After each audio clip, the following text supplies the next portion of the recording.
fotos, que lógicamente en la casa a veces no los pueden tener eh, y bueno, están ahí como un museo, diríamos, ¿no? Entonces lo que vamos a ver es movimientos involuntarios. No va a alcanzar el tiempo si voy a hacer anatomía y fisiología, si es que ustedes darán una revisión, agoropario, sustancia negra y los circuitos que hay en la subcorteza. Nos iremos de frente a fisiopatología de, de movimientos involuntarios. A ver.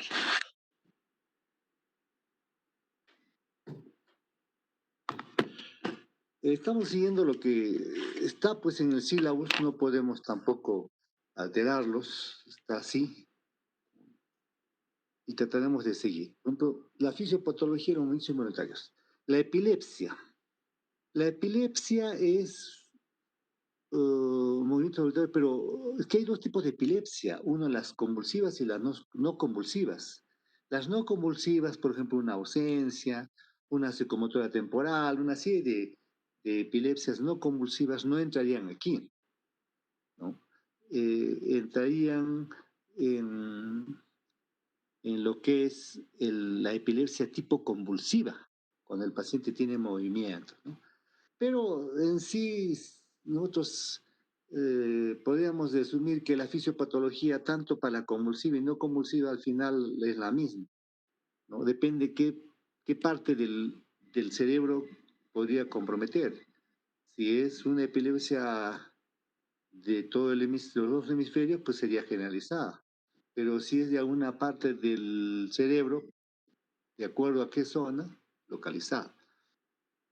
Entonces, la base fisiopatológica de las crisis epilépticas es una descarga pues anormal y exagerada de ciertos agregados o poblaciones neuronales del cerebro.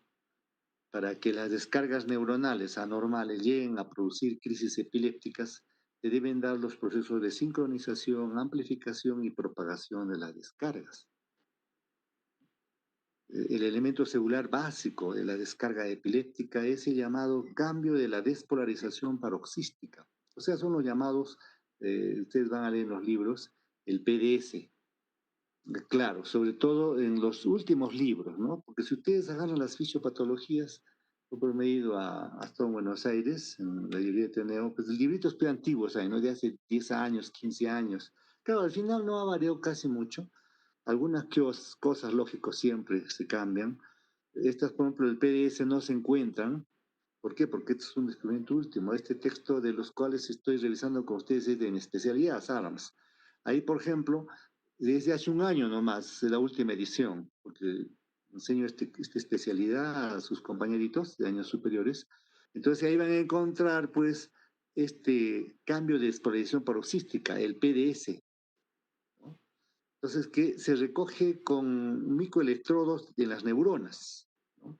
Entonces, el famoso PDS es un potencial excitador polisináptico gigante y es el resultado de un desequilibrio entre los mecanismos excitadores e inhibidores, a los que todas las neuronas, y en concreto las piramidales son las neuronas más grandes que tenemos en el cerebro, sobre todo en la zona motora, ¿no? A nivel de la circunvolución perrolándica o precentral. Entonces, estas piramidales están pues, constantemente expuestas. Las regiones cerebrales que contienen más neuronas piramidales presentan una mayor predisposición epileptogénica. Entonces, la sincronización de muchos PDS entonces, puede producir los paroxismos epileptiformes en forma de puntas o complejos punta onda, que se recogen cuando tomamos un electroencefalograma convencional. Estamos hablando convencional porque se pone electrodos fuera del cráneo, ¿no? Porque cuando podemos tomar también, ponemos electrodos dentro del cerebro, ahí nos salen más precisos algunos trazados que no se encuentran cuando ponemos electrodos encima del cráneo. Y esto se hace, por ejemplo, en Estados Unidos, si tiene la oportunidad de estar en Miami, hace el año tiempo pasado estar en Nueva York. Entonces ahí, por ejemplo, cuando se requiere, tienen todo el aparataje como para hacer una craniotomía y poner electrodos ahí en casos especiales, ¿no? Es más, allá existe un hospital netamente para epilepsias refractarias, donde vienen pacientitos con epilepsias que los medicamentos ya no le solucionan, está todo el tiempo convulsionado, no tiene que estar con sedación, tiene que estar con tratamiento sensorio, pues no convulsionan. Entonces vienen de Europa, de todos sitios, a hacerse cirugía de epilepsia.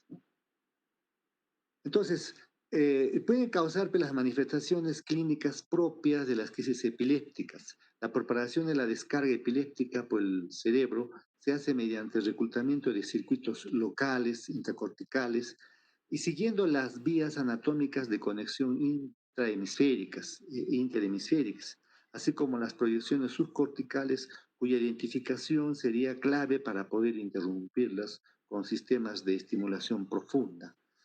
Se conoce como epileptogénesis. ¿A qué? ¿Cómo podríamos, su propio nombre lo dice, ¿no? Génesis de la epilepsia, cómo nace una epilepsia, ¿no? Lo podemos conocer desde un punto de vista conceptual como al proceso por el que una estructura nerviosa normal, el cerebro, se convierte en hiperexcitable, hasta el punto de ocasionar crisis epilépticas de manera espontánea. En las epilepsias idiopáticas, la actividad eléctrica anormal se debe a alteraciones de los canales iónicos o de los receptores. En las epilepsias adquiridas hay cambios morfológicos, neuronales y gliales que son el sustrato de la actividad eléctrica paroxística. Y ahí viene la pregunta. Cuando un pacientito, por ejemplo, viene convulsionando después de haber estado bebiendo el licor, ¿no? 3, 4 días, porque eso es algo relativamente frecuente en esta altura, ¿no? Claro, ahora está en la pandemia, pero a veces todo empieza normal, las personas viven varios días y después terminan convulsionando. Eso sería una epilepsia provocada, ¿qué tipo de eso ya se verá eh, más adelante cuando lleven el curso de neurología. Pero estamos acá hablando de la hiperexcitabilidad. O sea, como el pacientito que está ingiriendo una droga como el alcohol, que bebe varios días, puede que el umbral baje o se ponga hiperexcitable un grupo de neuronas, ¿no? Que al final, por no tomar licor, termina convulsionando por un síndrome de abstinencia, ¿no? Otro tipo de epilepsia, si hablamos, por ejemplo, las ausencias, por ejemplo, típicas, dependen de la entrada en juego de los circuitos tálamo-corticales. El mecanismo fundamental en su génesis son las corrientes del calcio en los canales del bajo umbral. Claro, ustedes dirían, pero ¿qué son ausencias típicas? Porque cuando ya lleguen más adelante las ausencias Simón pueden y ser Juan ambos invierten. típicas, atípicas. Las típicas pueden ser simples y complejas.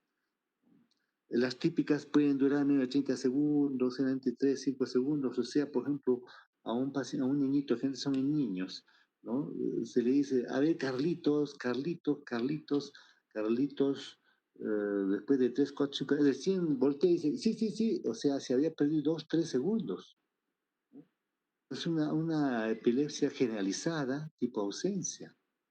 O está ingiriendo un alimento, se para un ratito, 2, 3 segundos con la cuchara en la boca, ¿no? Y después sigue comiendo. Igual cuando va a la pizarra, está escribiendo, se para con el plumón unos 2 segundos y después sigue escribiendo, pero se pierde. Entonces esas son las ausencias, ¿no? Las ausencias típicas simples. Las complejas son con automatismo, con otro, pero al final son ausencias. Entonces estas ausencias típicas dependen de la entrada en juego, pues como decimos, de estos circuitos talamocorticales. Entonces, el mecanismo fundamental de estas ausencias, pues, en su génesis, son las corrientes de calcio en los canales de bajo umbral, los famosos llamados canales T, de las neuronas del núcleo reticular, del tálamo, las cuales tienen capacidad para sincronizar circuitos tálamo-corticales y producir descargas de punta onda generalizadas cuando tomamos el electroencefalograma, ¿no? Punta onda, punta onda. No, el efecto terapéutico específico de la etosuximida, pero esta etosuximida no la encontramos en el Perú, pero utilizamos otros productos parecidos, ¿no? Entonces, en las ausencias de etosuximida, ¿no? Por ejemplo, este fármaco inhibe las corrientes de estos canales de T, ¿no?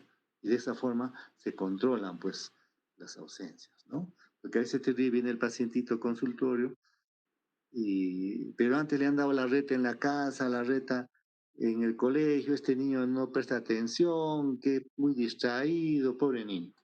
Cuando va a la consulta del especialista, recién se da cuenta que el pacientito tiene epilepsia, se le da tratamiento y el paciente ya se conecta y ahora sí, ya no, ya está normal. Y había sido, dice, había sido inteligente, qué bien, pobre niño. Le estaban dando susurro, le estaban maltratando incluso a veces a un pacientito que tenía epilepsia, pero no sabían.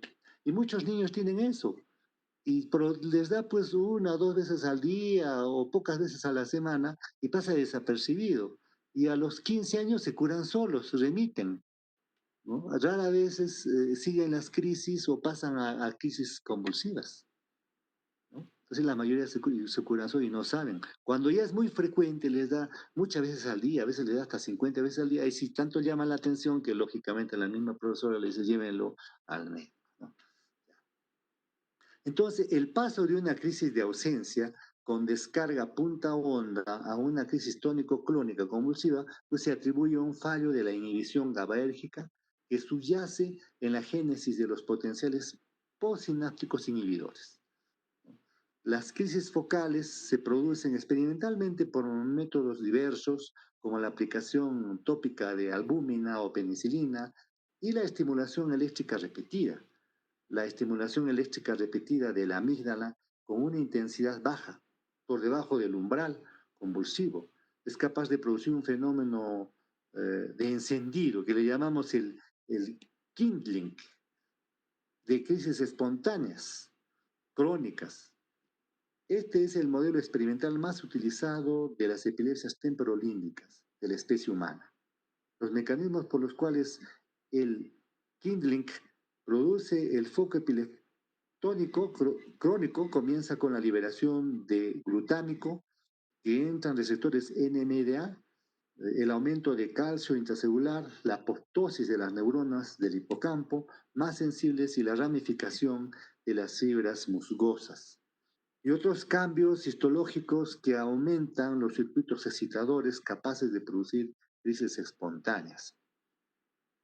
Entonces, hemos hablado de las epilepsias, de la epileptogénesis primaria, pero ¿qué pasa cuando es secundaria? Cuando hay un tumor, hay un problema cerebral orgánico, ¿no? Entonces, la epileptogénesis secundaria lo llamamos a los cambios neuroquímicos y histológicos que producen las crisis epilépticas repetidas, las cuales contribuyen a su vez a la producción de las crisis. Este proceso es responsable de la formación de un foco epiléptico secundario o del reclutamiento de nuevas neuronas o circuitos neuronales alrededor del foco primario.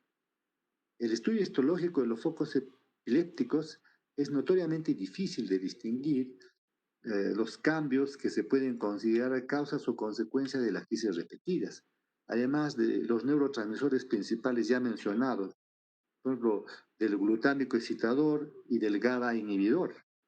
Otros muchos neurotransmisores y neuromoduladores intervienen en la fisiopatología de las epilepsias. Hay que tener en cuenta además de los factores locales estrictamente cerebrales, ya mencionados. Otras modificaciones humorales generales de gran importancia, como los cambios hormonales de la glucemia, el equilibrio iónico y osmótico, el sueño, etc., y que influyen poderosamente sobre la actividad paroxística. No olvidemos que cuando hablamos de la definición de epilepsias, tiene que ver con una actividad paroxística repetitiva de una parte del cerebro que se generaliza, ¿no? Es una definición, digamos, nosográfica. Entonces, esto en cuanto a la epilepsia. En cuanto a la enfermedad de Parkinson, eso la veremos en un caso clínico, porque vamos a hacer un caso clínico como siempre, porque tendríamos que tener casos clínicos de cada uno de estos, pero el tiempo es corto. Pero veremos el más representativo, el más frecuente, entre comillas, ¿no? Entonces, eso lo dejamos para el final, ¿no? Entonces, el temblor esencial. Temblor esencial, sí. Incluso yo le contaría que cuando estaba haciendo mi especialidad, me acuerdo, había un famoso cirujano, que es incluso decano del Colegio Médico, que les contaré que este cirujano era un gran cirujano, incluso ha escrito 2 tomos gruesos, ¿no? de cirugía. Cada tomo creo que es 1500 hojas, 1200 hojas. Entonces, era un gran cirujano y a medida que va pasando la edad, a veces uno tiene unos movimientos involuntarios en ambas manos. Pero no es Parkinson, estamos hablando de un temblor esencial. Pero ¿cuál es la característica de esto? Es que son sensibles al alcohol, como vamos a ver, ¿no? Entonces, con toda la experiencia que tiene, él podría decir, yo puedo operar hasta sin ver, lógico. Imagínense los médicos que tienen años, décadas, operando, haciendo esas praxis. Eso ustedes se lo saben de pe a pa todo lo que es una cirugía, ¿no? De abdomen y todo eso, ¿no? Y eso ustedes lo van a hacer cuando, por ejemplo, sean cirujanos, se pueden operar cuántas veces al día, una y otra, y tienen experiencia, entonces, pero él tenía su temblorcito y decía, pues, quiero que me quiten el temblor y yo, qué maravilla, lógico, con toda la experiencia, ¿no? Entonces, ¿qué hacía? Ahí en su casillerito, en el hospital donde cuando entra, hasta su director, entraba pues como un rey, ¿no? Y ahí tenía su casilla, podía entrar cuando quiera, lógicamente, al hospital. Entonces tenía en su casillero whiskies pues de alta calidad, ¿no? Les han probado etiqueta azul, eh, whisky etiqueta azul, ¿no? Han probado un swing, a ver, un swing, pero un swing de etiqueta dorada, que vale $3000 la botella, creo. Bueno, tuve la oportunidad de probar. Puro, pero mejor sin comentarios. No quiero estimular ese tipo de... Pero tenía pues se tomaba así que su poco de traguito y él sentía que se le pasaba pues ese temblor. Ya sí operaba, lógico, ¿no? Entonces, ¿cómo? También me servía para hacer diagnóstico diferencial de que tiene un temblor esencial. Esto como anécdota, ¿no? Ante estos movimientos involuntarios referente al temblor esencial, ¿no? Entonces, diremos pues, que el temblor esencial, ¿no? En ausencia de un marcador biológico, la definición de temblor esencial es arbitraria y no hay un acuerdo general, ¿no? Si hablamos de su definición previa, depende de la descripción de sus principales características. Se acepta que un temblor esencial es el que se presenta en personas jóvenes, ¿no? De más de 5 años de evolución, en ambos brazos, simétrico o asimétrico, postural, con un componente cinético y no se acompaña de otros trastornos neurológicos importantes, ¿no? Solo tiene ese temblorcito, nada más.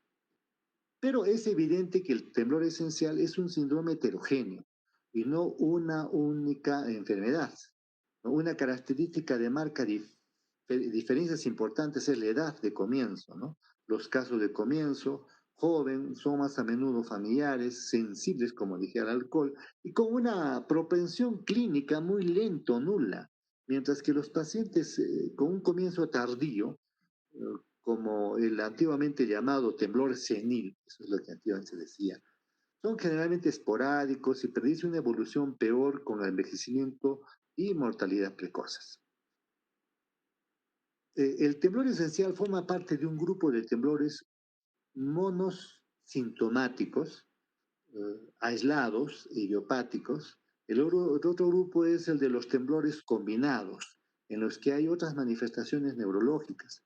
Estos temblores combinados, en especial en familias con trastornos de tipo cerebeloso, alteraciones cognitivas, ansiedad o epilepsia, no se deberían denominar temblor esencial, porque el temblor esencial solo tiene su temblorcito nada más, ¿no? Y la selección de cortes mejor que las definidas clínicamente ayudarán a descifrar la base genética del síndrome. Pero hay que tener una cosa un diagnóstico diferencial, ¿no? Diferencial, les digo esto por lo siguiente. Me viene un pacientito con temblor esencial joven, lo primero que miro es hacer la clínica, ¿no? ¿A qué clínica me refiero? Seguramente ya habrán llevado algo de esto, ¿no? Un paciente que tiene hipertiroidismo, que tiene su temblorcito, pero por hipertiroidismo. Pero este pacientito con hipertiroidismo tiene otras cosas, ¿no? De repente hasta tiene un poquito de la tiroides aumentada, tiene taquicardia, piel caliente, exoftalmos, ya van a ver en semiología o una serie de signos. Entonces tenemos la obligación nosotros de decir, es un temblor esencial que tiene un hipertiroidismo que está un poco escondido y que no se nota, porque si tiene otros signos, ya vamos a pedir evaluación por el endocrinólogo, ¿no? Sus pruebas tiroideas. Es decir, usted tiene este temblorcito porque usted tiene hipertiroidismo. Pero en el temblor esencial estamos hablando de un paciente probablemente no tiene nada. Él dice, estoy totalmente sano, solo este temblorcito que me molesta un poco. Entonces, hacemos también a veces obligados a descartar hipotiroidismo u otras patologías para quedarnos con el diagnóstico. Sí, señor, usted tiene un temblor esencial, no se preocupe. Al final lo que hacemos también es, a ver, tómese un poquito de trago, pero ¿para qué le decimos eso? Él siente que se le pasa el licor o ya sabe que con licor se le pasa y terminan siendo alcohólicos, ¿no? Eso es un problema también, ¿no?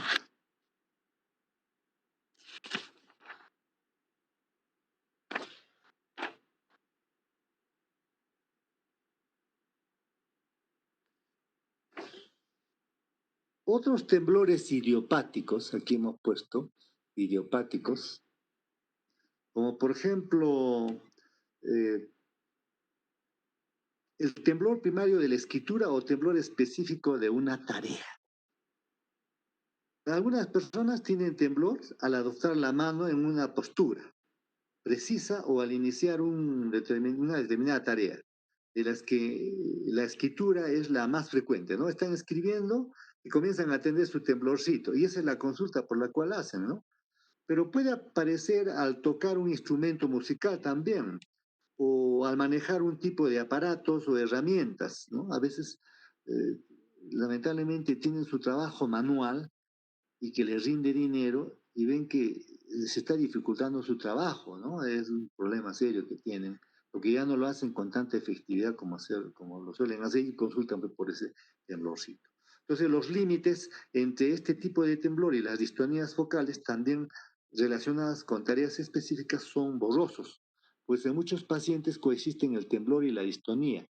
Algunos autores defienden que el temblor primario de la escritura debe cursar sin distonía asociada, o sea, un temblor primario de la escritura puro, pero muchas veces vienen combinados con distonías, ¿no? Estos temblores predominan en los hombres y en su historia natural permanecen como tal, aislados sin difundirse a otros territorios y sin que aparezca en otras posturas o tareas.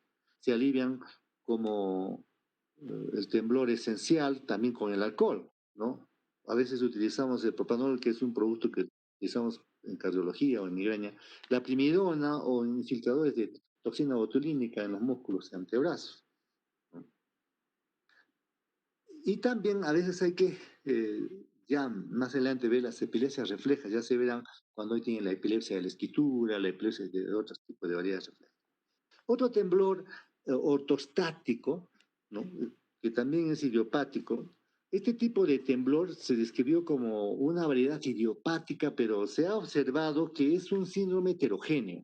La variedad clásica se caracteriza porque el temblor es rápido, entre 14 a 16 Hz, y en general de pequeña amplitud, por lo que puede pasar inadvertido a la vista y se detecta mejor por la palpación de los músculos y glúteos cuando el paciente está de pie y desaparece al sentarse.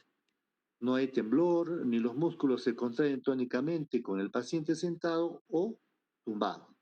Cuando el paciente sigue de pie, se extiende al tronco, produce en los individuos afectados, sobre todo mujeres, una sensación de inseguridad y de que se van a caer.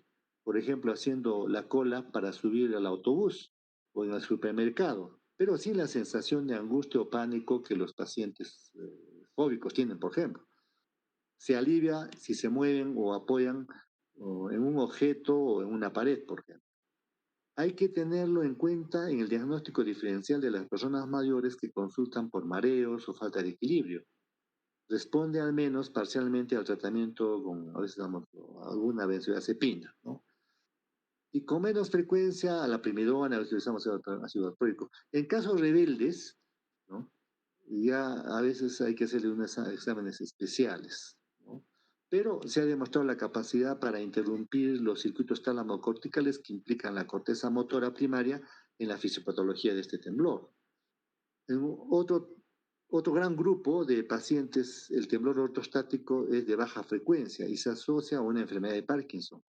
Claro, de hecho que es un parkinsonismo, porque todo lo que tiene movimientos involuntarios, temblorcitos, entra dentro de un parkinsonismo, síndrome de Parkinson, porque la enfermedad de Parkinson, como vamos a ver, ya tiene su nombre y apellido, ¿no? Pero estos temblores ortostáticos pueden a veces confundirse con una enfermedad de Parkinson o a veces se asocia a una enfermedad de Parkinson.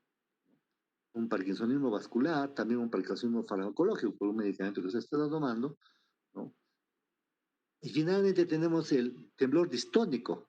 Este es un temblor de baja frecuencia y amplitud que aparece en un segmento del cuerpo afectado por distonía. Si aparece en reposo, puede ser muy difícil de distinguir de un parkinsonismo.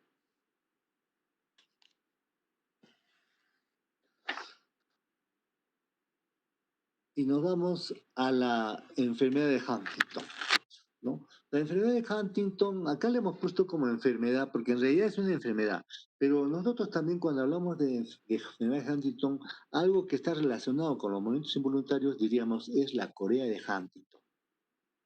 La Corea de Huntington, que vamos a hacer la diferencia después con la Corea de Sydenham, la Corea de Sydenham con un mal menor, pero la Corea de Huntington es un movimiento, como vamos a ver, de cervical, abdominal, de tronco. Es ya no solamente una Corea, sino es una enfermedad porque ha sido estudiada. Nosotros acá en el Perú tenemos una zona, un foco, diríamos, en Cañete. Me acuerdo que teníamos registrados hasta 189 cayetanos, en Arequipa había 2, con Huntington. Y acá en Puno tenemos también pacientitos, tengo con Huntington, que a veces los mando a Lima, que la doctora Pilar Macetti, si pueden, le hagan su estudio genético para que le diga cuántas repeticiones hay. Ya tienes 80 repeticiones, ya ni modo, no tengas hijos porque tu hijito puede salir con Huntington, ¿no? Entonces, es una patología donde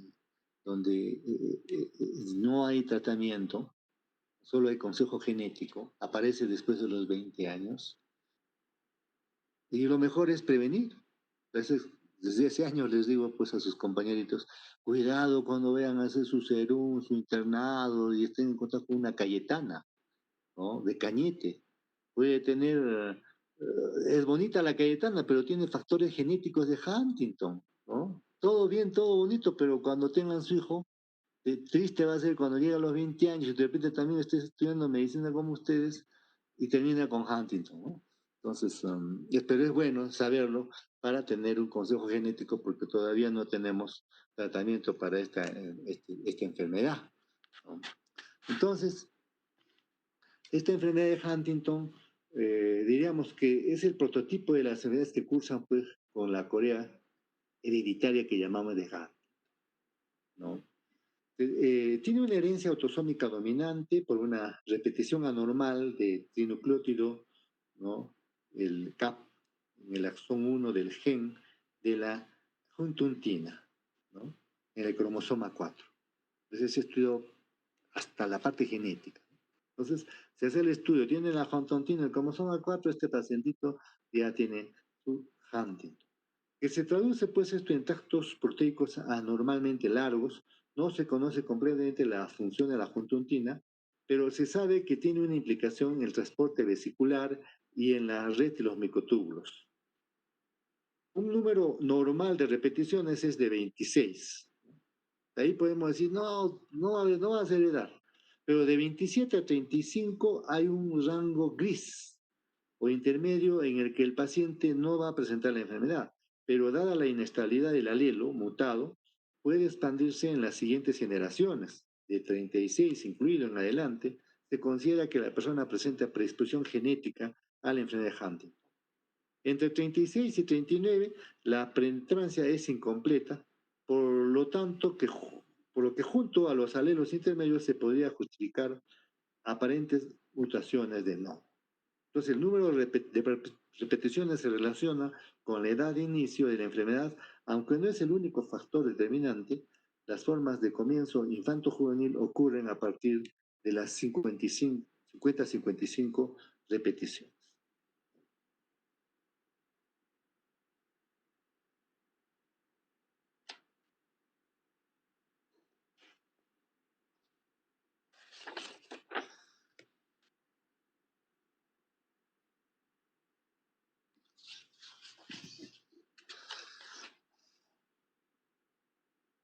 Y pasamos a otros síndromes que cursan con corea, ¿no?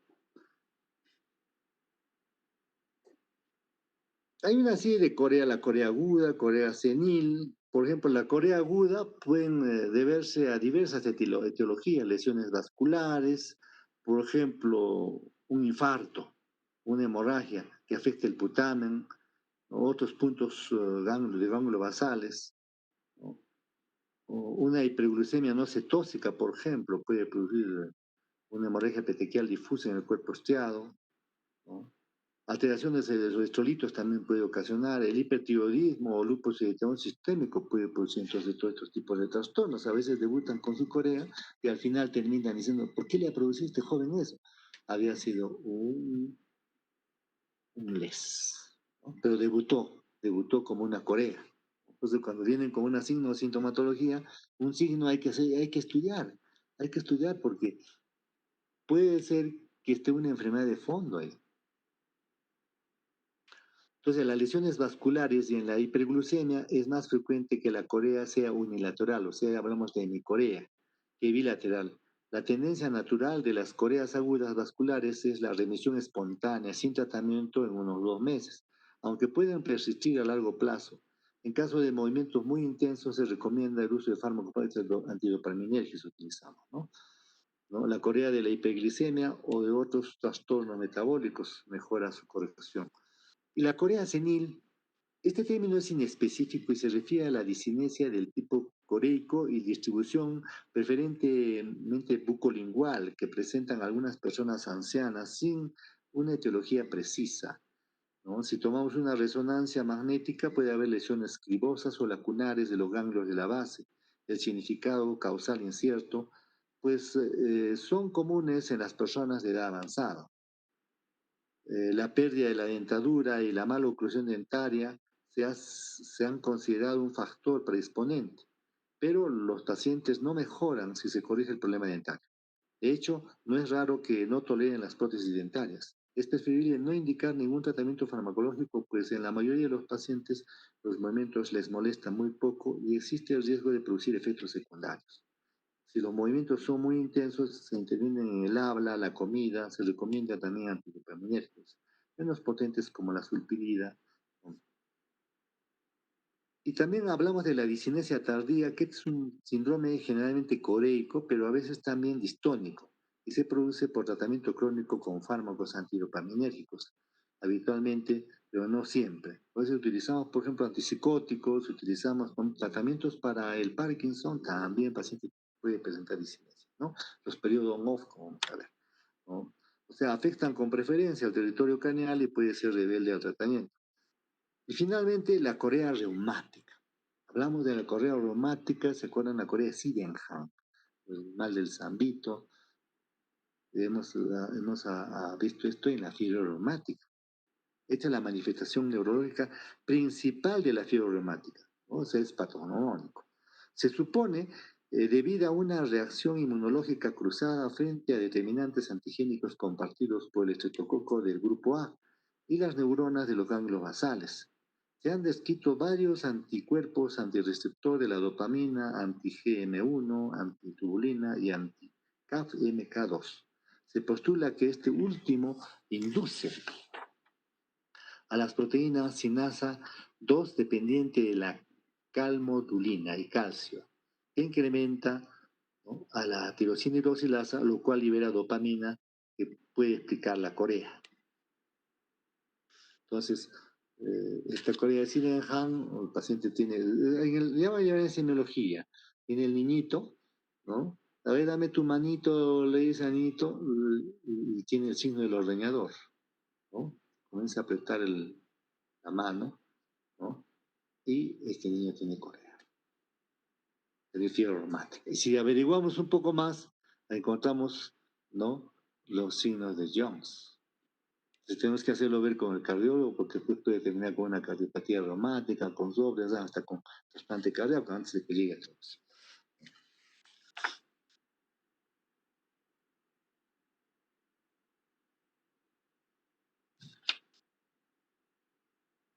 Los síndromes distónicos. Nos vamos acá a los síndromes distónicos, ¿no?, que son otros movimientos involuntarios, o sea, la nueva definición propuesta para la distonía, pues como fenómeno clínico, un movimiento anormal que se realiza por contracciones musculares sostenidas o intermitentes, ¿no? Por ejemplo, ¿me están viendo? ¿Aló? Ah, Sí, ¿están doctor. viéndome? Sí, ya. Imagínense que es para entender esto un poco, porque estos movimientos involuntarios hay que hacerlos con... En semiología van a ver de repente algún video, cómo se mueven, cómo son, una serie de movimientos involuntarios. Pero como ahora estamos con fisiopatología, por ejemplo, ustedes van a un colectivo, bueno, eso pasa en un colectivo grande, ¿no?, donde una dama muy simpática a uno de ustedes les está mirando, pero de pronto hace esta mirada así, ¿no? Es como si le estuviera haciendo un gesto para decir que le llama la atención a ustedes, ¿no?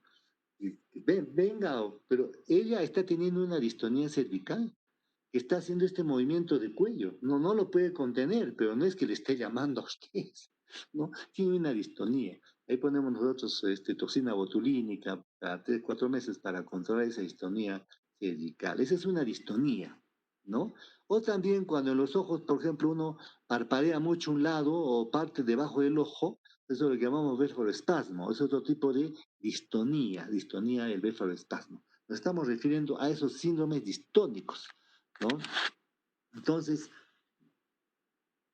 la fisiopatología de esto, por ejemplo, de estos síndromes distónicos, no se conoce con exactitud. Una gran parte de las distonías se deben a lesiones de los ganglios basales, pero no se han descrito con lesiones a cualquier nivel del sistema nervioso central y del sistema nervioso periférico.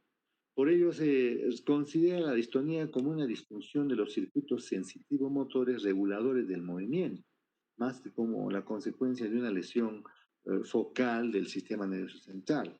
Muchas veces tomamos neuroimagen, tomografía, no sale nada en el paciente, ¿no? También se le toma su resonancia, tampoco sale nada. ¿Y por qué tiene esos movimientos?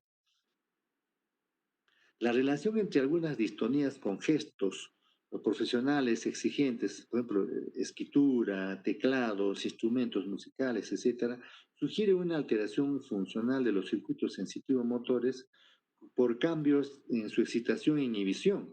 La distonía tiene dos anomalías fisiopatológicas básicas: una reducción de los mecanismos inhibidores o múltiples niveles del sistema sensitivo-motor, defecto de inhibición, y una plasticidad incrementada de las conexiones del sistema sensitivo-motor, de los niveles del tronco y la médula.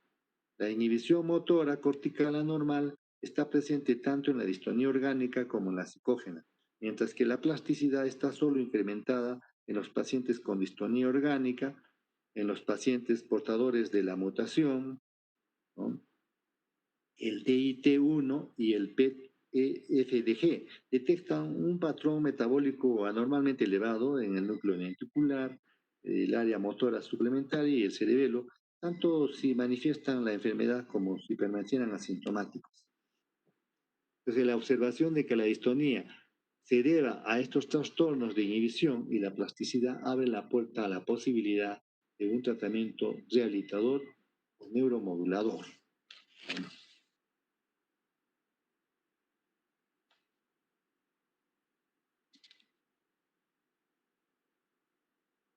Y finalmente, para seguir avanzando, hablamos pues de los TIC, ¿no?, los famosos TIC nerviosos. Es otro tipo de movimiento involuntario, ¿no? Entonces son movimientos breves, rápidos y estereotipados, TIC motores, que en el 80% de los casos están precedidos de una sensación mental o corporal que impulsa al paciente al movimiento. La corteza insular es esencial en la génesis de esa sensación. La percepción de esa sensación es variable y depende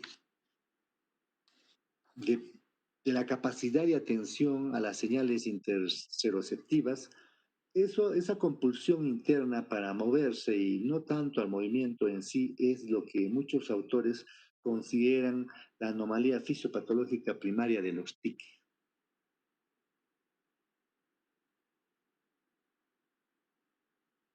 Aquí tenemos un TIC representativo, miren, que ya no, ya es así como cuando hemos hablado de la Corea de Huntington, pero ya se ha conocido, se ha estudiado tanto la Corea de Huntington que ha pasado a ser una enfermedad porque ya se le conoce bien, vista genético y todo, ya pasó. Cuando ya se conoce bien, ya deja de ser un síndrome, ahora es una enfermedad. Entonces, igual aquí, el Gilles de la Tourette es un tic que se le ha estudiado bien hasta genéticamente, entonces ya dejó de ser un síndrome, pero pasa a ser una enfermedad. Pero el Gilles de la Tourette es un tic, pero es un tic grande, es un tic que compromete, ¿no?, muchas partes orgánicas. Y la mayoría de los pacientes con enfermedad de Gilles de la Tourette tienen antecedentes de tics familiares. Se transmite con herencia autosómica dominante, pero su base genética se desconoce. Ya cuando ustedes vean un pacientito que se está moviendo raramente el tronco, pero viene con otros trastornos más, ahí está, ¿este es Huntington o es Gilles de la Tourette? Ahí tiene que ser diagnóstico diferencial, ¿no? Pero la fisiopatología de la Gilles de la Tourette, la observación empírica de que los TIC mejoran con fármacos antidopaminérgicos sugiere que en esta enfermedad existe una hiperactividad dopaminérgica que, según estudios de resonancia magnética funcional, afecta a la vía directa estiopalidal de los ganglios basales, con una activación compensatoria de la corteza prefrontal y del núcleo subtalámico. La frecuente asociación de los TIC con trastornos de atención, hiperactividad y con síndrome obsesivo compulsivo y trastornos conductuales sugiere que la disfunción del circuito sensitivo motor fronto-basal se extiende a los circuitos límbicos y asociativos. Los circuitos también terminan con cuadro psiquiátrico. Pero ustedes dirán, pero doctor, ¿cómo es eso? Pues, ¿cómo? Entonces, hablemos un poquito de la clínica. Esto ya es semiología, ¿no? Pero para que no se queden pues con la gana, así que ¿cómo es a fondo al final? ¿No? Entonces, los pacientes presentan aquí pues múltiples tic motores, tanto simples como complejos, que van desde el parpadeo exagerado o las muecas faciales elementales, o ruidos guturales, carraspeos, gritos, contracciones del vientre o del tórax, sacudidas, torsiones del cuello y del hombro, hiperventilación, succión de aire, etcétera, ¿no? Entonces, a la vista uno puede observar, este es Gilles de la Tourette, a la vista cuando uno lo observa, ¿no? Y también tienen un comportamiento compulsivo y obsesivo, parecido a un Huntington. Los Huntington también tienen movimientos contorsionales de cara, de tronco, hasta algo que les imposibilita incluso comer, terminan con retardo mental, con una serie de trastornos, no se pueden contener, tenemos que utilizar con este pacientito que tiene que ser unas 7, 3, 4, 5 medicamentos para poder mejorar algo la calidad de vida y poder alquito ayudar a la paciente, ¿no? Y finalmente, para terminar esta parte, las mioclonías. Las mioclonías se pueden clasificar de varias maneras. Se dividen en positivas y negativas, pueden coexistir en el mismo síndrome. Las mioclonías positivas son contracciones musculares muy breves, de mayores a 250 milisegundos, que producen movimientos súbitos, como un choque eléctrico. Las negativas o asterixis o lapsos motores se deben a una inhibición del tono muscular que produce la caída de de la extremidad y del individuo, ¿no? El tocataje epiléptico, las mioconías entran pues dentro de las crisis epilépticas, ¿no? Solo que el pacientito se cae porque pierde el tono, ¿no?, generalmente en niños, por la mioconía que presenta. Entonces, por el origen de la descarga neuronal en el sistema nervioso pueden ser corticales, subcorticales, reticulares, del tronco cerebral, medulares o periféricas. Pero no siempre coincide con el lugar de las lesiones neuropatológicas, ¿no? Entonces, las mioclonías también están pues en este campo de lo que son las epilepsias convulsivas, pero estas epilepsias son muy alarmantes porque el pacientito tiene como corrientazos, como saltos que llaman mucho la atención, ¿no? Yo me acuerdo que cuando estaba haciendo también mi residencia, porque es ahí donde vemos full pacientes por el nivel de hospital, ¿no? Nivel 4, nivel 5. El pacientito llega, era una dama que comenzó a tener así saltos abruptos, que hacía un escándalo en emergencia. Se llaman a los neurólogos, decía el médico internista que estaba en emergencia ahí. ¿No? Llaman. Otra vez nos demoramos porque estábamos arriba pasando visita, viendo otros pacientitos en piso. Entonces bajamos y efectivamente la paciente estaba haciendo unos movimientos que llamaban mucho la atención y producía escándalo en la emergencia. Pero como tenemos secretitos ahí para ver si está fingiendo o no, nosotros le hicimos el examen y dijimos, este es un piti, ¿no? Este está fingiendo. Ya no hicimos escándalo nada, le dimos algún benzodiazepina, algo, ¿no? Y lógicamente, después de al día siguiente, más tarde, ya lo estaba viendo el psiquiatra, ¿no? Un problema de ese tipo, ¿no? Pero puede presentarse de esa forma en la cual llama la atención mucho, ¿no?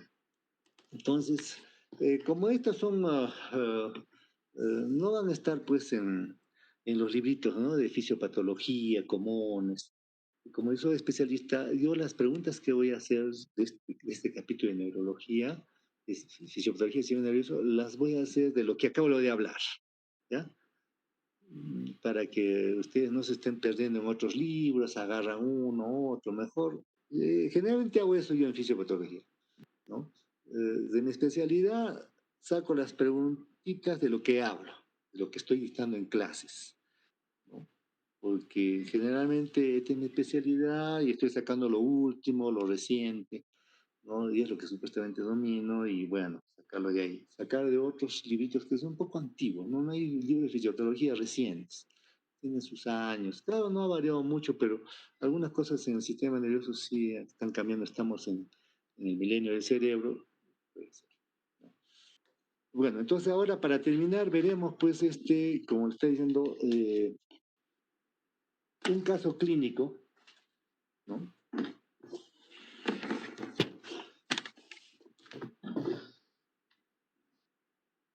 Y se trata de lo siguiente. Roberto, en este caso Juan, es un varón de 78 años que acude a una consulta por presentar pues temblor en mano, sobre todo de la mano derecha, desde hace meses. Lo presenta de forma constante, aunque la intensidad de la misma varía a lo largo del día, empeorando cuando se sienten observados, no le afecta en la realización de sus actividades habituales.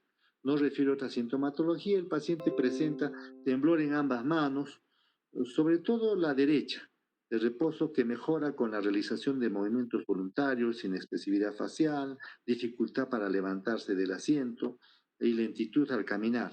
La movilización de las extremidades muestra aumento del tono en las piernas y rigidez en rueda dentada en los brazos. Ustedes ya van a ver cuando hagan semiología, ¿no? Eh, el signo de la navaja, ¿no? El síndrome piramidal, como una navaja. El signo de la rueda dentada, el síndrome piramidal, como una rueda dentada. Eso ya van a ver en semiología esos síndromes, esos signos también, ¿no? Entonces es un caso simple, ¿no? Y veremos pues de qué se trata. Entonces el presente caso ejemplifica pues qué enfermedad tiene este paciente o qué trastorno, toda una enfermedad de Parkinson, ¿no? Que es lo que queríamos hablar ahí en lo que hemos explicado en la segunda línea. Una enfermedad de Parkinson. Cuando un pacientito viene con su temblorcito, sus movimientos, sus cositas, pues es un parkinsonismo, es un síndrome de Parkinson. Pero no es lo mismo síndrome de Parkinson que enfermedad de Parkinson. La enfermedad de Parkinson ya es una enfermedad que tiene nombre y apellido, ya está bien estudiada. Entonces, en este caso estamos hablando de una enfermedad de Parkinson.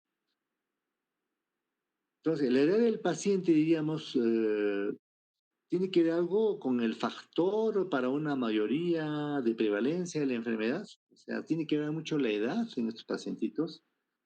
Eh, sí, por supuesto, la prevalencia ajustada a la edad es aproximadamente, diríamos, 115 pacientitos por 100.000 habitantes, ¿no? Y se estima de 13 por 100.000 habitantes a los 45 años.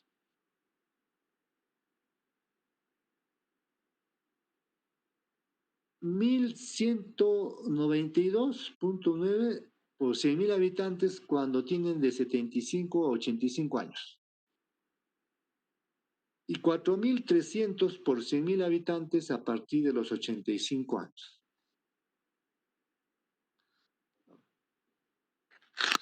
Entonces, yo les digo que esta enfermedad de Parkinson es un problema que tenemos, ¿no? Actualmente en el mundo y en Perú también. Tenemos Parkinson atípicos, tenemos pacientes en Juliaca, que toman toda la parte de Juliaca para arriba, es agua de pozo, ¿no?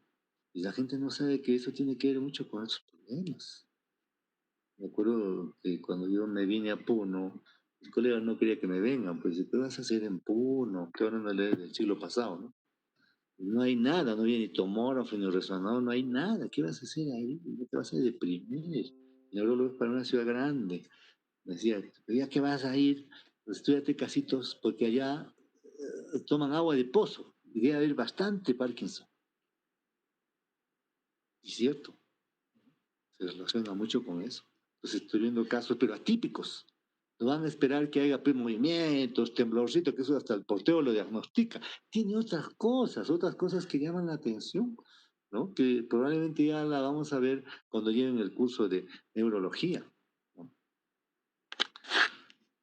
Entonces, ¿cómo se define a la enfermedad de Parkinson?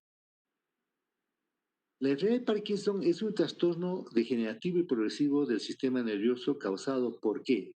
Por, eh, les diré, bueno, adelantándome a la clase que voy a hacer de enfermedad de Parkinson, del, que viene de repente cuando ustedes llevarán, el año que viene, ¿no? Entonces, la sustancia negra produce 500.000 células, hay 500.000 células que producen dopamina.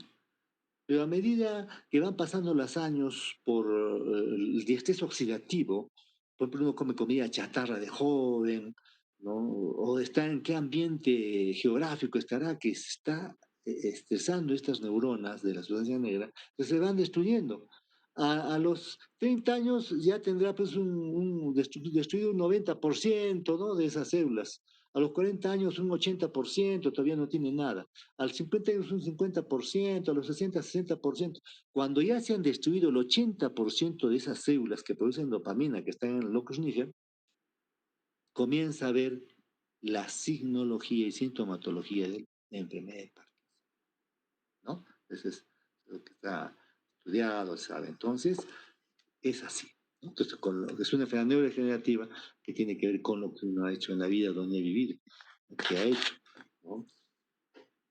Entonces, tiene que ver con eso. Entonces, sus manifestaciones clínicas pues, van a aparecer después, ¿no?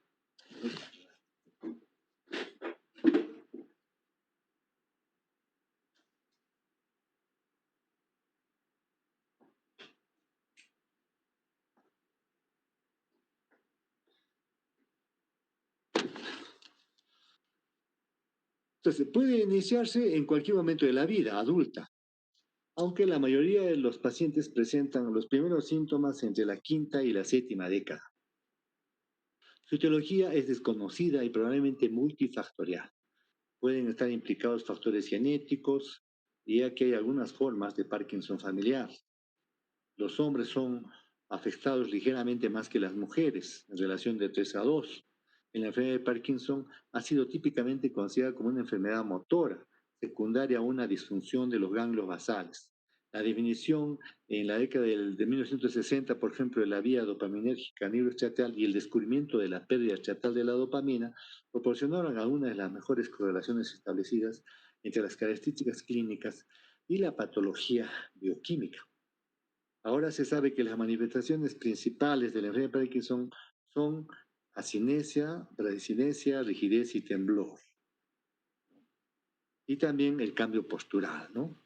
El pacientito con Parkinson eh, está parado, caminando, viene el nietecito, le dan un empujón y se cae como un costado. No tiene reflejos posturales.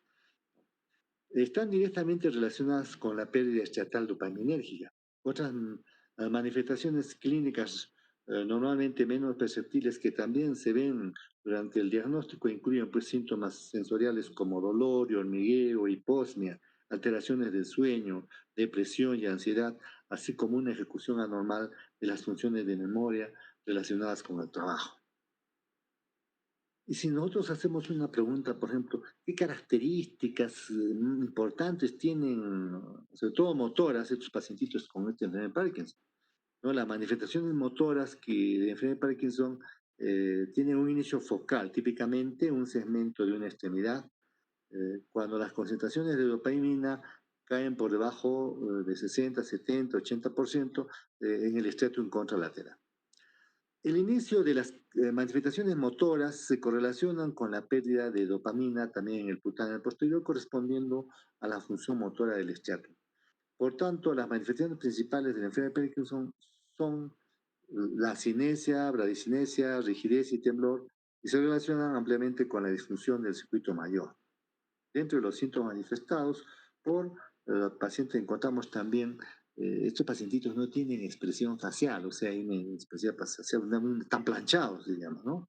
También tienen dificultades para levantarse el asiento, se demoran mucho, ¿no? Y una hipocinesia al caminar, lentitud al caminar.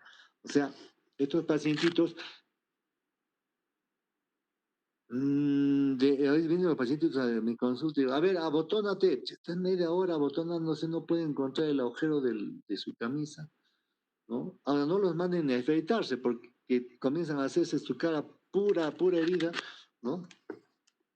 Entonces, ¿y cuáles son pues las características más importantes de la hipocinesia?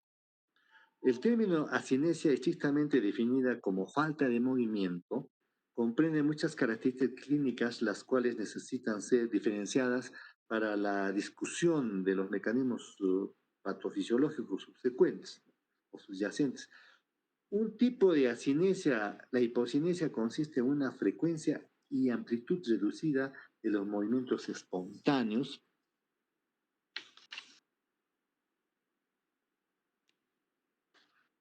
lo cual resulta particularmente perceptible en los movimientos automáticos.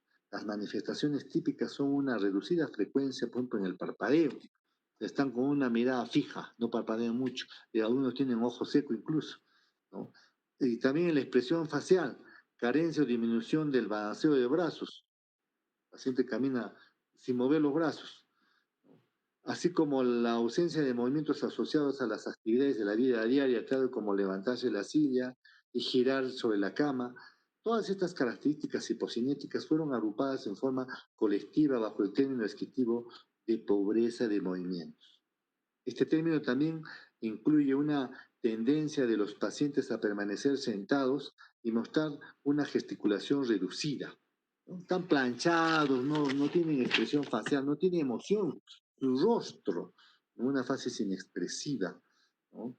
Entonces, la marcha del Parkinson presenta varias características hipocinéticas, tales como una reducida amplitud de la zancada, no caminan a pasos cortitos, ¿no? Le hacen escribir y tienen una micrografía, como un cerrito ahí escriben, ¿no? Es una forma particular de hipocinesia, en la cual la tarea motora automática altamente aprendida como la escritura no solo se ve reducida en tamaño, sino también se asocia con un enlentecimiento de la ejecución. La bradicinesia se caracteriza por una velocidad reducida en el inicio y ejecución de un movimiento individual, con una disminución progresiva de su amplitud hasta su completa cesación durante la realización de simples movimientos repetitivos. Las tareas secuenciales o movimientos simultáneos resultan severamente alterados, con frecuencia impedidos.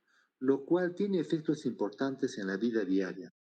Estudios de cinemática han demostrado en forma sistemática que tanto el tiempo de ejecución de movimientos individuales como la latencia del periodo interinicio de movimientos secuenciales se ven incrementados.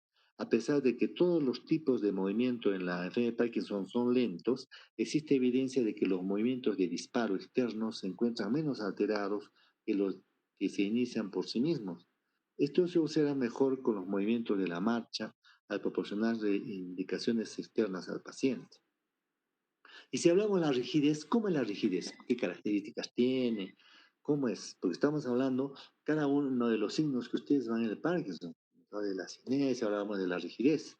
La rigidez se caracteriza ¿por qué? Por un aumento en el tono muscular, cuando se palpa en reposo, una reducida distensión durante movimientos pasivos, aumento de en la resistencia a la extensión y facilitación de la reacción de acortamiento. Tanto los grupos musculares flexores como los extensores se ven implicados. Sin embargo, los músculos flexores de las extremidades son los más afectados en estadios tempranos de la progresión de la enfermedad.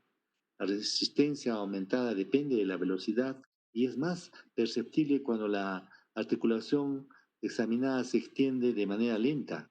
El desplazamiento rápido se asocia con mínima o ninguna rigidez. La elongación articular se observa típicamente aumentada por la activación voluntaria de otras partes del cuerpo, o sea, de la manera de forma que ya van a ver en semiología, y comúnmente se ven interrumpida por la llamada rigidez también de la rueda dentada, ¿no? Que también van a ver, ¿no? Pues el pacientito, cuando ustedes van a ver el paciente rígido, y esa rigidez es la que le trae pues dolores, y por esa rigidez también puede complicarse con una serie de enfermedades de otros órganos, ¿no? Pues de darle su tratamiento, ¿no? ¿Qué le damos? Dopamina, pues si no tiene dopamina, dopamina, pues, pero en el medicamento que ya van a ver cuando hay en neurología, que no pueden dar dopamina así nomás, tienen su forma de entrar para que se convierta dopamina en el cerebro, ¿no? Para poder soltarlo un poco al paciente, porque está rígido, hipocinético y tantas cosas. ¿Y cuáles son, pues, si hablamos del temblor? Porque lo más característico que tenemos en un pacientito con GLP es el temblor. Como ustedes ven un pacientito con temblor, ¿no? Y de edad, al toque van a decir, este pacientito tiene Parkinson, ¿no? Parkinson. Pero si lo están viendo caminando a pasos lentitos, le miran su fase seborreica inexpresiva, no pendulea los brazos, todo, cantado, este pacientito tiene enfermedad de Parkinson. Ahí está, ¿no? Y van averiguando ahí la lentitud de movimientos, tiene hipocinesia, tiene rigidez, ¿no? Pero el temblor es característico. Y hasta el portero dice, ahí está Parkinson, está con su temblor. Entonces, ¿qué características tiene el temblor? ¿No? El temblor se caracteriza por una actividad de 4 a 6 Hz en reposo, en las extremidades con predominio distal, ¿no? Estos los Hz los sacamos nosotros porque estos pacientitos ya hacemos y velocidad de conducción, esa es la forma, ¿no? Entonces, los dedos son los que con más frecuencia resultan afectados. Los músculos de la mandíbula y la lengua ocasionalmente pueden verse involucrados. Sin embargo, los músculos axiales, abdominales, espalda y cadera y los del cuello raramente resultan afectados. El temblor aumenta en amplitud o puede iniciarse por maniobras como los movimientos voluntarios de otras partes del cuerpo, ¿no? Por el cálculo aritmético y estrés. Y si nos vamos a la fisiopatología y nos preguntamos, ¿y los modelos fisiopatológicos que explican pues estas características motoras del Parkinson cómo son? Entonces, el modelo fisiopatológico clásico de los ganglios basales, desarrollado en la década de 1980, generó por una gran cantidad de estudios clínicos y experimentales llevando a la revitalización de la cirugía para la enfermedad de Parkinson. Claro, hoy ya se está dando tratamiento con células madres, ¿no? Antes vivían solamente 10 años o menos, ¿no? Ahora ya un paciente con Parkinson vive 15, más de 20 años, ¿no? Entonces, y se está pensando que vive mucho, puede vivir mucho más ahora con la cirugía que se hace para esta enfermedad. Y otras enfermedades de los movimientos, ¿no? Entonces, eh, el modelo inicial basado sobre las asas córtico-ganglio-basales cortical y los cambios en la tasa de disparos neuronales en la parte interna del glóbulos pálidos Y la parte reticulada de la sustancia negra se conoce actualmente como un modelo limitado e incapaz de ofrecer explicaciones para muchas observaciones clínicas. No obstante, existen varios aspectos que ajustan bien a este modelo. La importancia de la hiperactividad del núcleo subtalámico. En los distintos estados de Parkinson se ha visto apoyados por enfoques funcionales diferentes en pacientes con síndrome de Parkinson. Un aumento de la frecuencia de disparos neuronales en estados de apagado resulta el haz típico ¿no? de este sistema, lo cual se correlaciona con un aumento de la activación metabólica mediada por la tomografía, una tomografía funcional, ¿no? Como emisión de positones, ¿no? Del putamen o del grupo pálidos. Entonces, en relación al concepto clásico ampliado, ahora se sabe que las redes de los ganglios basales se subdividen fisiológicamente en motores, oculomotores, asociadas a los territorios límbicos involucrados en funciones tales como aprendizaje, planeación, memoria, de trabajo y emociones. Entonces, el sistema dopaminérgico inerva a todas las regiones estatales, así como a otros núcleos de los ganglios basales no estatales y a las áreas cortical, asociativa y límbica. La pérdida progresiva de la inervación estatal dopaminérgica se asocia con aparición, disfunción directa, problemas de aprendizaje, alteraciones del humor, las pérdidas de los impulsos corticales dopaminérgicos. Es también una característica temprana. Y la pérdida celular en el núcleo gráfico y el locus coeruleus puede asimismo desempeñar un papel en el origen de las manifestaciones no motoras. ¿Y, y cuáles son esas características motoras que, cómo explican pues, la presencia de asinesia en estos pacientitos con enfermedad de Parkinson? Entonces, si hablamos de las características clínicas de la asinesia, indica que la hipocinesia y la bradicinesia son probablemente medidas por diferentes mecanismos fisiopatológicos. La hipocinesia está estrechamente asociada con una reducción de los movimientos rítmicos, lo cual a su vez depende del mecanismo ordinario. Esta coordinación es regulada por generadores de patrón central, los cuales consisten en circuitos neuronales que disparan sincrónicamente sin impulsos sensitivos, produciendo actividad rítmica. De esta forma, los generadores de patrón central proporcionan una función de marcapasos del sistema nervioso. Estos generadores están bien tipificados en el cordón espinal por la locomoción en animales de cuatro patas y a nivel del tallo cerebral, para el centro respiratorio. Cabe suponer que otros movimientos altamente rítmicos y automáticos, tales como el pestañeo y el balanceo de los brazos, también tienen un generador de patrón general, aunque no se ha identificado la base anatómica precisa. La dopamina y otras catecolaminas tienen un papel fundamental en la modulación de la excitabilidad de este generador de patrón central y la percepción del tiempo. Asimismo, la sustancia negra y las conexiones de los ganglios basales con el área motora suplementaria y las cortezas prefrontal, dorsolateral y premotora lateral están involucradas en el procesamiento del tiempo en animales y humanos. Por tanto, en la enfermedad de Parkinson, la estimación del tiempo y la generación rítmica se observan anormales. En la enfermedad de Parkinson, la hipocinesia probablemente se encuentre mediada por alteraciones en los generadores del patrón central y por anormalidades en los mecanismos de coordinación. Las características clínicas de la hipocinesia sugieren una inhibición excesiva de los circuitos del tallo cerebral, desde los ganglios basales. Ejerce un papel importante en su fisiopatología, por ejemplo, por la baja frecuencia del pestañeo. Y el signo de Meyerson puede ser causado por una sobreinhibición, ¿no? del sistema nervioso, ¿no? del colículo superior, y una desinhibición secundaria del núcleo gigantocelularis. La bradicinesia puede comprenderse como una falla en el reclutamiento neuronal.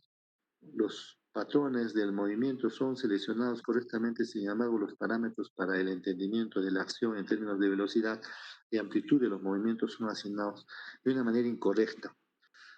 En la enfermedad de Parkinson, la actividad en el circuito motor resulta alterada en varios niveles fundamentales. Primero, la proporción de neuronas estatales medias y neuronas que responden a la estimulación están aumentadas y la inhibición a la velocidad de excitación disminuye sustancialmente.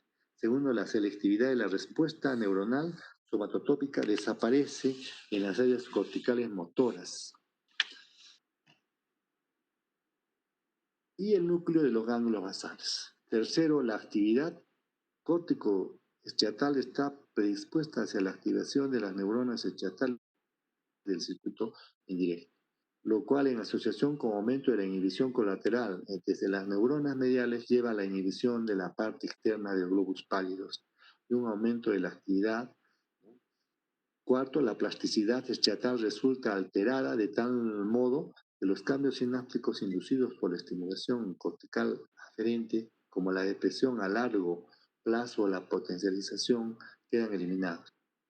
Y quinto, los disparos neuronales sincrónicos aumentan sustancialmente en estructuras de los ganglios basales.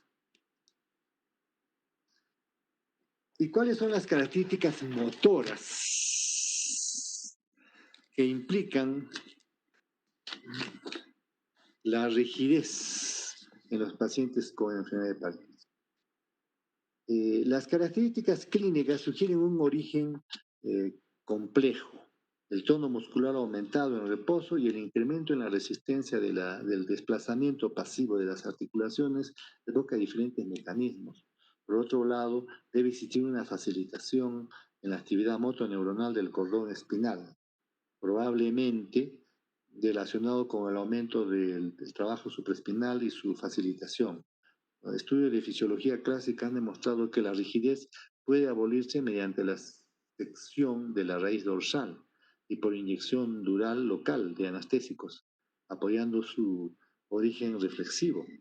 Estos estudios demostraron que la respuesta de la motoneurona espinal a eferencias provenientes de los usos musculares, las cuales mantienen los tendones en tensión, aparecen sin alteración de la enfermedad de Parkinson. Sin embargo, la inhibición normalmente provocada desde el órgano tendinoso se encuentra reducida, mientras que las interneuronas activadas por los músculos secundarios son hiperactivas. Estos hallazgos sugieren un cambio en las motoneuronas del cordón espinal hacia una actividad aumentada en respuesta a la estimulación periférica. La importancia de los mecanismos supraespinales en la rigidez también se ha recibido mucha atención. El lento y sostenido estiramiento muscular, elevando el reflejo del estiramiento tónico, se observa aumentado en pacientes con enfermedad de Parkinson. Además, un breve y rápido estiramiento muscular básico de las extremidades provoca un típico reflejo espinal y una respuesta de latencia larga. El reflejo de estiramiento de latencia larga es mediado a través de la corteza motora primaria y se haya aumentado en pacientes con enfermedad de Parkinson. No obstante, este reflejo de estiramiento es mayor en los músculos distales en relación con los músculos proximales de las extremidades superiores, mientras que la rigidez también está presente aproximadamente en la musculatura axial. No se comprende cómo la deficiencia de dopamina y el aumento de la actividad de salida de los ganglios basales se asocia con la excitabilidad de la corteza motora y la rigidez, pero existen varios mecanismos posibles. Cambios en el GABA y en las interneuronas colinérgicas llevan a una reducida inhibición intraestriatal en el circuito indirecto, lo cual podría facilitar la respuesta a la estimulación periférica, la respuesta neuronal, ¿no? Y a la estimulación periférica aparecen aumentadas en el parque, sugiriendo que la respuesta a los impulsos aferentes musculares normales podrían facilitar la respuesta corticalmente mediada. ¿Y qué hay de las características motoras? ¿Cómo explican la presencia del temblor? Estamos asociando todo esto con lo motor, ¿no? Entonces diríamos que un disparo neuronal sincrónico y rítmico registrado, ¿no?, se correlacionan con el temblor en las extremidades, por ejemplo, de monos tratados, ¿no? Les han puesto MPTP, que es una sustancia para producir parecido al Parkinson, y en pacientes con Parkinson. Entonces, la cirugía, ¿no?, puede detener el temblor en la enfermedad de Parkinson. Este temblor es inhibido al inicio de una contracción de músculos voluntarios. Se involucra la misma parte del cuerpo y por estimulación magnética cortical. Están haciendo, pues acá en Lima están haciendo, ¿no? Solo que está a 250.000 soles la operación, ¿no? Y desaparece también después de una hemiparesia causada por un evento vascular cerebral. lo cual indica que el tracto piramidal es la vía de salida que media el temblor. Sin embargo, la detención del temblor se registra mejor a nivel del núcleo intermedio ventral del tálamo, ¿no? Eh, entonces, está fuera del territorio de proyección de los ganglios basales, recibe sus aferencias proprioceptivas desde los usos musculares y se proyecta a la corteza somatosensorial primaria y a la corteza motora. En los monos tratados con SMPT, la estimulación con 5 Hz de los ganglios ¿no? basales, no es capaz de reclutar y manejar la actividad de la corteza motora, revelando una característica filtrante de actividad de baja frecuencia en el circuito motor, ¿no? Entonces es importante comprender los mecanismos que unen la deficiencia de dopamina y la actividad oscilatoria normal en una red motora extensa que involucra los ganglios basales, al cerebelo, al tálamo y la corteza motora. Se sugieren dos posibles mecanismos principales. En primer lugar, los ganglios basales podrían estar directamente involucrados.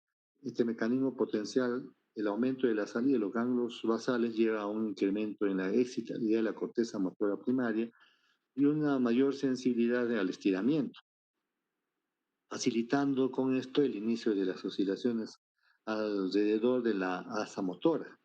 El estiramiento muscular provoca una respuesta neuronal, ¿no?, de los pacientes con enfermedad de Parkinson, lo cual demuestra una pronunciada tendencia a la frecuencia de oscilamiento del temblor. Es posible que la pérdida del control dopaminérgico de la red microcirculatoria formada por las microconexiones juegue un papel, ¿no? En segundo lugar, la red subyacente neuronal del temblor puede no viajar primariamente en los ganglios basales. Esta posibilidad está apoyada por la elevada asociación entre la activación cerebral y el temblor por la exquisita sensibilidad de manipulación, ¿no? Y finalmente, hay otras manifestaciones, ¿no? Que ya no agarran, ya no van a esto de los movimientos involuntarios, pero sí van con otras esferas, por ejemplo, cuáles son las manifestaciones cognitivas, o sea, este pacientito termina pues, con demencia, ¿no? Por ejemplo, el déficit cognitivo de la enfermedad de Parkinson va desde la disfunción ejecutiva frontal, la cual se encuentra presente en formas leves en la enfermedad desde estadios tempranos, y una franca demencia en estadios tardíos, una demencia axial. La función ejecutiva se refiere a los procesos involucrados en órdenes mayores, control de la conducta, planeación estratégica para esclarecer soluciones, mantenimiento y cambios de atención y regulación conductual, con la habilidad para iniciar, ejecutar, inhibir y monitorear una secuencia de acciones, dependiendo de las características de la muestra y el criterio utilizado. Entonces, el déficit cognitivo se puede presentar en forma temprana en el 20 a 40% de los pacientes con enfermedad de Parkinson. Otros déficits de función cognitiva, como alteración de la función visual, espacial, puede presentarse en pacientes con enfermedad de Parkinson. Sin embargo, por lo general, el lenguaje queda intacto en estadios tempranos de la enfermedad. Algunos pacientes con enfermedad de Parkinson pueden mostrar alteraciones implícitas en el aprendizaje, tanto en lo referente a tareas motoras como cognitivas, ¿no? Por ejemplo, una predicción del tiempo. Y si hablamos de la disfunción ejecutiva, ¿qué hay? ¿Cómo es en estos pacientes?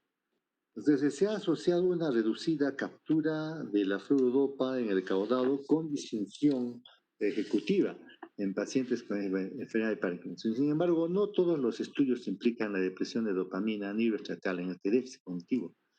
El sistema dopamina mesocortical también resulta afectado, a pesar de que se ha encontrado sobreactividad prefrontal, particularmente en el cingulado anterior en estadios tempranos de la enfermedad. Estudios por imagen que se han hecho, ¿no?, tomografía, resonancia, han demostrado que el déficit ejecutivo y las alteraciones de la memoria de trabajo se asocian con difusión de órganos basales, sobre todo en las funcionales, ¿no? La corteza prefrontal, dorsolateral y la corteza prefrontal y el caudal, implicando así la vía mesocortical como la neuroestatal en el déficit. Sin embargo, un estudio reciente, pues, Gastroctopida concluyó que la difusión ejecutiva en pacientes con Parkinson temprana se asocia con alteración de la función neuroestatal y la función dopaminérgica mesocortical está bien preservada. Y estos pacientitos, ¿cómo es de sus trastornos psiquiátricos? ¿No? Se sabe poco de estas fases, ¿no? La depresión, por ejemplo, la apatía, se han relacionado con la degeneración dopaminérgica mesolímbica y el destetro mental.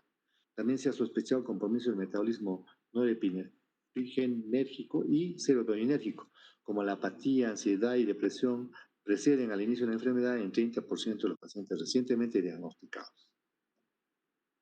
Bueno, entonces yo creo que hasta aquí nomás, porque tienen que presentar sus compañeritos, dos grupos, sus casos clínicos, ¿ya?